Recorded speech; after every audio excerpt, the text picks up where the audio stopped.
Hello दोस्तों, तो पहला चैप्टर हम कर चुके हैं। अगर आपने वो वीडियो नहीं देखा है तो मैं लिंक डिस्क्रिप्शन में डाल दूंगा, आप वहां से उस चैप्टर को देख सकते हैं। और अगर आपने देख लिया है तो बताइए, क्या कोऑर्डिनेट चैप्टर्स इजी लगता है? तो क्यों ना एक छोटा सा टेस्ट ले लें। मैं आपको 30 एमसीक्यूज दूंगा और गारंटी है कुछ क्वेश्चंस में आप अटक जाओगे।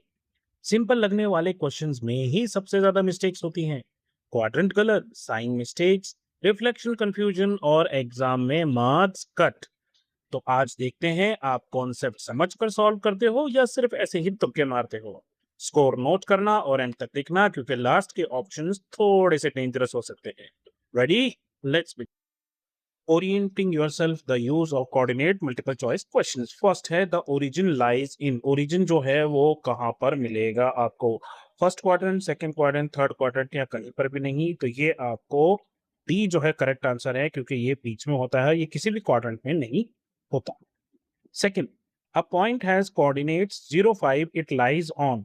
तो अगर 0 5 है यानी कि x की वैल्यू 0 है और y की वैल्यू 5 है, तो ये आपको कहाँ मिलेगा? एक्स एक्सिस पे, वाई एक्सिस पे, फर्स्ट क्वाड्रेंट पे या सेकंड क्वाड्रेंट पे? तो ये आपको यहाँ कहीं मिलेगा, यानी कि वाई एक्सिस पे। थर्ड क्वेश्चन है which point lies in quadrant to. Quadrant to का मतलब हो गया ये वाला क्वाड्रेंट जहां पर एक्स की वैल्यूज नेगेटिव होंगी और वाई की वैल्यूज पॉजिटिव होंगी। तो यहाँ पर कौन सा नंबर है जो एक्स की नेगेटिव और वाई की पॉजिटिव है? यहाँ पर है बी, -3 4। तो ये वाला जो पॉइंट है ये आपको सेकंड क्वाड्रेंट में मिलेगी। फोर्थ क्वेश्चन है if x is greater than 0, यानी कि एक्स जो है वो पॉजिटिव है और y जो है वो लेस देन 0 है, यानी कि y नेगेटिव है। तो वो पॉइंट कहां पर आपको मिलेगा? x पॉजिटिव है तो इस तरफ आएगा और y नेगेटिव है तो इस तरफ जाएगा। इसका मतलब है कि वो होगा फोर्थ क्वाड्रेंट में। तो यहाँ करेक्ट ऑप्शन है डी, फोर्थ। फिफ्थ है a point lies exactly between first and second quadrant, it must lie on. तो अगर वो फर्स्ट और सेकेंड क्वाड्रेंट के बीच में है दोस्तों, तो फिर वो कहां पर होगा? वो होगा इस वाली लाइन पर, और ये है वाई एक्सिस। तो करेक्ट आंसर हो गया वाई एक्सिस। सिक्स्थ क्वेश्चन है which point is closest to origin. तो यहाँ पर जितने पॉइंट दे रखे हैं उनमें से ओरिजिन के सबसे पास कौन सा होगा? 2 और 2 ये दोनों जो है, 2 पॉइंट्स इस तरफ और 2 पॉइंट्स इस तरफ। 1 1 3 0 0 3। अब ये 0 देखकर मत ललचा जाना, ठीक है? यहाँ पर जो x की वैल्यू है वो 3 है, तो वो 3 पॉइंट तक जाएगा। तो करेक्ट आंसर है 1 1, क्योंकि ये जो पॉइंट होगा ये 1 यहाँ से और 1 यहाँ से, यानी कि ये सबसे क्लोजेस्ट पॉइंट होगा।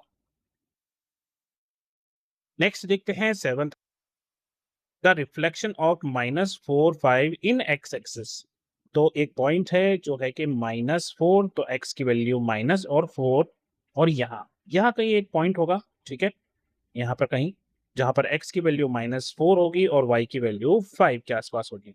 तो इसका रिफ्लेक्शन पॉइंट जो है x एक्सिस पे, यानी कि इस एक्सिस को मिरर की तरह लेना है, तो वो यहाँ कहीं पर होना चाहिए। और जितना दूर ये पॉइंट यहाँ से होगा उतना ही दूर ये पॉइंट यहाँ से यहाँ होगा। तो इसका मतलब ये है कि ये थर्ड क्वाड्रेंट में आ जाएगा, और थर्ड क्वाड्रेंट में दोनों नेगेटिव होते हैं, x की वैल्यू और y की वैल्यू दोनों। तो यहाँ पर जो करेक्ट ऑप्शन है वो है a, -4 -5। एट क्वेश्चन है the reflection of 3 - 6 in y axis. तो एक पॉइंट है जो कि x में 3 पॉजिटिव है और y -6 है, यानी कि वो नेगेटिव है। तो इस तरीके से यहाँ पर कोई एक पॉइंट है इस तरीके से, और रिफ्लेक्शन जो है वो y एक्सिस के ऊपर होनी चाहिए, यानी कि मिरर जो है वो y एक्सिस हो। तो ये पॉइंट यहाँ कहीं होना चाहिए, और जितना दूर ये यहाँ है और जितना दूर यहाँ है सेम होना चाहिए। तो इसका मतलब है ये फिर से थर्ड क्वाड्रेंट में पॉइंट आएगा और यहाँ पर दोनों वैल्यूज नेगेटिव हो जाएगी। तो -3 -6 वो पॉइंट होना चाहिए जो रिफ्लेक्शन होगा। नाइन्थ क्वेश्चन है which point remains unchanged after reflection in x axis. इस तरीके से एक्स एक्सिस पे रिफ्लेक्शन होगी, एक्स एक्सिस को हम मिरर की तरह माने, तो वो कौन सा पॉइंट है जो रिफ्लेक्शन होने के बाद भी चेंज नहीं होगा? देखिए, आप यहाँ पर कोई भी पॉइंट ले लेना, अगर उसकी रिफ्लेक्शन बनेगी तो वो चेंज जरूर होगी, क्योंकि ऊपर अगर पॉजिटिव नंबर्स आएंगे, क्वाड्रेंट्स पॉजिटिव है ये, तो नीचे नेगेटिव हो जाता है वैल्यू। केवल इस लाइन पर अगर कोई पॉइंट होगा तो वो चेंज नहीं होगा। तो इस पॉइंट पर वो पॉइंट्स होंगे, इस लाइन पर वो पॉइंट होंगे जहां पर x की वैल्यू कुछ भी होगी और y की वैल्यू 0 होगी। तो यहाँ पर मुझे लग रहा है A30 जो है that is the correct option. 10th question, which point remains unchanged after reflection in y axis. तो अब वाई एक्सिस पे क्या होगा, जहां पर y की वैल्यू हो और x की वैल्यू 0 हो। तो यहां पर मुझे लग रहा है कि वो पॉइंट हो सकता है a 0 - 5, क्योंकि यहाँ पर x की वैल्यू जो है वो 0 होगी और y की वैल्यू जो है वो -5 होगी। तो जब आप रिफ्लेक्शन करोगे भी तो ये पॉइंट हिलेगा ही नहीं, ये अपनी जगह पर ही रहेगा। 11th क्वेश्चन है, the point equally distant from both axis. वो कौन सा पॉइंट है जो दोनों एक्सिस से सेम पॉइंट पर होगा, यानी कि इस तरीके से जितना पॉइंट दूर यहां से उतना ही दूर यहां से। तो इसका मतलब है ये डिस्टेंस और ये डिस्टेंस सेम होना चाहिए। तो यहाँ पर 2 3 4 4 0 4, ये 4 4 वाला सही लग रहा है ना। 4 एक्स की वैल्यू भी 4 और वाई की वैल्यू भी 4, तो ये इक्वी डिस्टेंट होगा आपका दोनों एक्सिस। 12th क्वेश्चन है, a point has equal positive coordinates, it lies on dash. मतलब ये हुआ कि जितनी वैल्यू x की होगी उतनी ही वैल्यू y की भी होती जाएगी, राइट। तो इसका मतलब ये है कि वो होना चाहिए इस वाली लाइन पे y is equals to x। 13th है आपका, which point lies on y is equals to -x, यानी कि y की वैल्यू -x के बराबर है। तो x की वैल्यू नेगेटिव है और y की वैल्यू पॉजिटिव है और दोनों वैल्यू सेम है, ठीक है। तो यहाँ पर देखो 2 2 3 -3 ये वाला नहीं हो सकता क्योंकि यहाँ पर y नेगेटिव है, हमें x नेगेटिव चाहिए। तो इसका मतलब ये हो गया C जो है वो करेक्ट ऑप्शन होना चाहिए, -2 2। 14th क्वेश्चन आ गया, विच point lies on both axis. ऐसा कौन सा पॉइंट है जो दोनों एक्सिस पर मिलता है। तो ऐसा एक ही पॉइंट है जो दोनों एक्सिस पे मिलता है और उसको हम बोलते हैं ओरिजिन, और ये होता है 0 0। 15th क्वेश्चन है, if a point moves 2 units right from -3 4, new point is. अगर कोई एक पॉइंट है जिसके कोऑर्डिनेट्स है -3, यानी कि यहाँ कहीं होगा -3 और 4 यहाँ कहीं। तो इसका मतलब है ये इस तरह से कहीं पॉइंट होगा -3 4। अब ये 2 यूनिट्स राइट की तरफ जा रहा है, तो इसका मतलब ये है कि x की वैल्यू जो है वो बढ़ेगी लेकिन y की वैल्यू उतनी ही रहेगी। यानी कि अगर यहाँ पर y 4 है तो यहाँ पर भी y 4 होगा, यहाँ पर भी y 4 होगा। लेकिन यहाँ पर x जो है वो -3 था। अब हम 2 पॉइंट इधर जाएंगे तो वो हो जाएगा -1, यानी कि आपका पॉइंट होना चाहिए -1 4। तो यहाँ -1 4 है ए ऑप्शन। 16th है, if a point move 3 unit down from 2 5। तो 2 5 हमें पता है फर्स्ट क्वाड्रेंट में हमें मिलेगा जहां पर x की वैल्यू है 2 और y की वैल्यू है 5। तो यहाँ कहीं वो पॉइंट होगा इस तरीके से। और सवाल ये है कि अगर ये 3 यूनिट्स नीचे की तरफ जा रहा है, 3 यूनिट्स नीचे की तरफ जा रहा है मतलब y की वैल्यू कम हो रही है, लेकिन x की वैल्यू उतनी ही रहेगी, ठीक है। तो वो पॉइंट यहाँ कहीं आ जाएगा, सपोज करो इस तरीके से आ जाएगा। और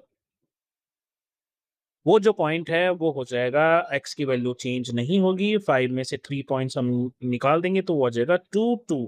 आपका आंसर होना चाहिए, correct option is C. 17th question is, which point lies on x axis but not at origin. तो ऐसी कौन सा पॉइंट है यहाँ पर जो दिया हुआ है जो एक्स एक्सिस पर तो है लेकिन ओरिजिन पे नहीं है, मतलब 0 0 हमारा आंसर नहीं हो सकता। तो अगर x एक्सिस पे है तो x की वैल्यू कुछ होनी चाहिए और y की वैल्यू जो है वो 0 होनी चाहिए।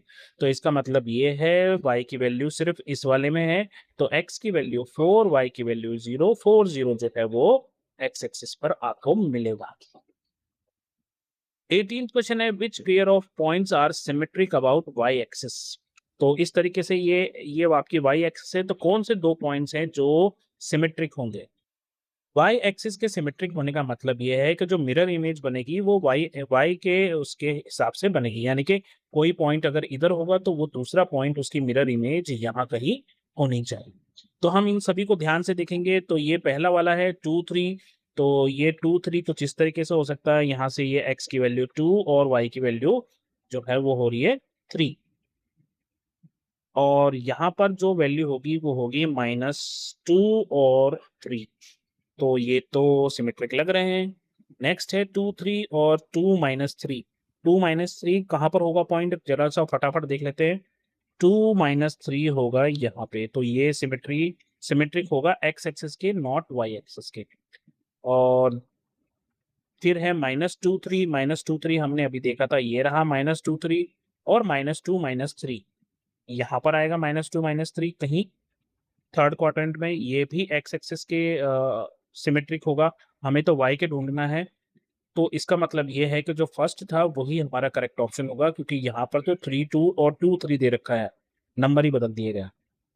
19th क्वेश्चन है which pair is symmetric about x axis. तो x एक्सिस का सिमेट्रिक कौन होगा?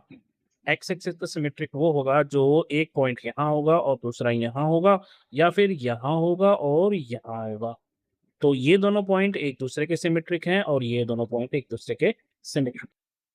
तो जैसे कि फर्स्ट दे रखा है 3 4, तो x की वैल्यू 3 है, y की वैल्यू 4 है, तो ये पॉइंट यहाँ कहीं पर होना चाहिए 3 4। अब -3 4 देख लेते हैं। -3 4 का मतलब हो गया x की वैल्यू -3 और 4, यहाँ कहीं होगा ये पॉइंट। लेकिन हम किसकी बात कर रहे हैं? x एक्सिस की बात कर रहे हैं। x एक्सिस तो वो पॉइंट ऊपर नीचे की तरफ होने चाहिए, दाएं बाएं नहीं होने चाहिए। तो ये ऑप्शन तो गया। उसके बाद है 3 4 और 3 - 4। 3 - 4 यहाँ कहीं होगा, पॉजिटिव वैल्यू x की और y की नेगेटिव। तो ये दोनों सिमेट्रिक होंगे, राइट। तो यही दोनों सिमेट्रिक होंगे, B is the correct option. बाकी भी आप दोनों जो ऑप्शन है उनको देखोगे तो आपको पता लग जाएगा। जैसे एक है 4 3 और 4 3 मान लो यहाँ कहीं होगा, 4 3 यहाँ कर कहीं होगा, और -4 3 जो है वो यहाँ कहीं होगा। तो ये y एक्सिस के सिमेट्रिक हो गए, हमें x एक्सिस के देखना होगा। 20th क्वेश्चन है दोस्तों विच point lies exactly on negative x axis. तो नेगेटिव x एक्सिस कौन सी होगी? जो ओरिजिन के इस तरफ होगी। तो यहाँ पर हमें कौन सा पॉइंट मिलेगा जहां पर x की वैल्यू नेगेटिव होगी और y की वैल्यू 0 होगी? तो यहाँ पर -5x जो है वो नेगेटिव है और y 0 है, यही आपका ऑप्शन करेक्ट। 21st क्वेश्चन आ गया if both coordinates are negative point lies in. अगर दोनों कोऑर्डिनेट जो है वो नेगेटिव है तो वो कहां पर मिलेंगे? वो मिलेंगे यहाँ थर्ड क्वाड्रेंट में। 22nd है a point is 4 units above x axis and 3 units right of y axis. तो वो पॉइंट क्या है? तो इस तरीके से हमने ये बना लिया 4 यूनिट्स अबव x एक्सिस, यानी कि यहाँ पर पॉइंट आएगा 4 यूनिट्स, ठीक है, अबव x एक्सिस, यानी कि y की वैल्यू 4 है, और 3 यूनिट्स टू द y, यानी कि y जो है इसके यहाँ पर 3 यूनिट चाहिए। तो x की वैल्यू हो गई 3 और y की वैल्यू हो गई 4, तो पॉइंट हो जाएगा आपका 3 4। नेक्स्ट 23rd क्वेश्चन है which point lies exactly on positive y axis. तो पॉजिटिव y एक्सिस कौन सी होगी दोस्तों? ये हो गई पॉजिटिव y एक्सिस।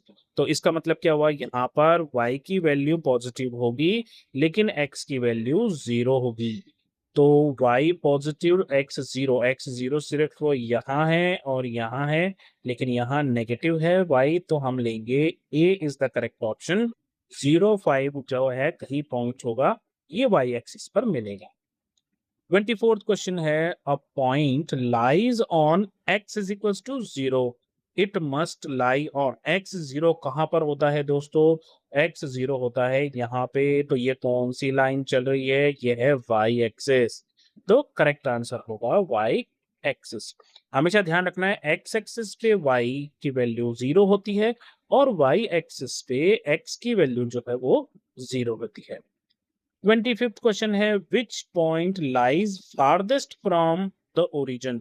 जितनी बड़ी वैल्यू होगी वो उतना ही ज्यादा दूर हमें दिखाई देगा। तो पहला पॉइंट है 2 2, ये कहीं यहाँ पर दिखाई देगा, 2 इधर 2 इधर। उसके बाद है फिर 3 3, तो ये हमें यहाँ कहीं दिखाई देगा, 3 इधर से 3 इधर से। फिर है 4 0, ये हमें यहाँ दिखाई देगा। और फिर है 0 5, 0 5 हमें यहाँ दिखाई देगा। तो सबसे बड़ा डिस्टेंस जो है, तो यहाँ पर सबसे ज्यादा दूर जो पॉइंट हमें दिख रहा है वो ये वाला पॉइंट दिख रहा है, और ये है 0 5। 26th क्वेश्चन जल्दी से करेंगे। विच कोऑर्डिनेट रिप्रेजेंट्स मूवमेंट लेफ्ट। तो अगर हम लेफ्ट की तरफ मूव कर रहे हैं तो हम क्या कर रहे हैं, यहाँ हम x की वैल्यू को घटा रहे हैं, यानी कि x जो है वो माइनस होता जाएगा। तो करेक्ट ऑप्शन है p माइनस एक्स। 27th है। विच कोऑर्डिनेट रिप्रेजेंट्स मूव अपवर्ड। ऊपर की तरफ जाएंगे तो क्या मिलेगा, हमको मिलेगा +y, है ना भाई। 28th question, if a point lies on x-axis and its y coordinate is, अगर कोई x-axis पे मिलेगा तो उसके y coordinate होंगे 0। Which point lies in fourth quadrant। Fourth quadrant कौन सा हो गया दोस्तों, ये इसमें x की वैल्यू होगी पॉजिटिव और y की वैल्यू होगी नेगेटिव, यानी कि प्लस माइनस वाला गेम चलेगा यहाँ। तो प्लस माइनस वाला कौन सा है, D, 2 पॉजिटिव और 3 negative. 30th question, which point lies neither in any quadrant nor on any axis. ना तो किसी एक्सिस पे है और ना ही किसी क्वाड्रेंट के अंदर है। तो 0 0 वो पॉइंट है ओरिजिन जो ना तो किसी क्वाड्रेंट में आता है और ना किसी एक एक्सिस पे आता है, बल्कि ये दोनों एक्सिस के इंटरसेक्शन पे आता है। तो यहाँ पर हुए 30 क्वेश्चंस एमसीक्यूज कंप्लीट दोस्तों। आप मुझे कमेंट बॉक्स में लिखकर ये जरूर बताइएगा कि आपके कितने सही थे। अगर आपके 25 से ज्यादा सही थे तो आपके चैप्टर की समझ ठीक है, और अगर कहीं 30 में से 30 सही थे तो आप हो गए अध्यापक जितने स्मार्ट। तो अभी के लिए बस इतना ही। अपना ध्यान रखें, मम्मी पापा का कहना माने, और जब भी कोई प्रॉब्लम हो तो नोट कीजिए और बोलिए हेलो अध्यापक, take care, bye bye, have fun, all the very best.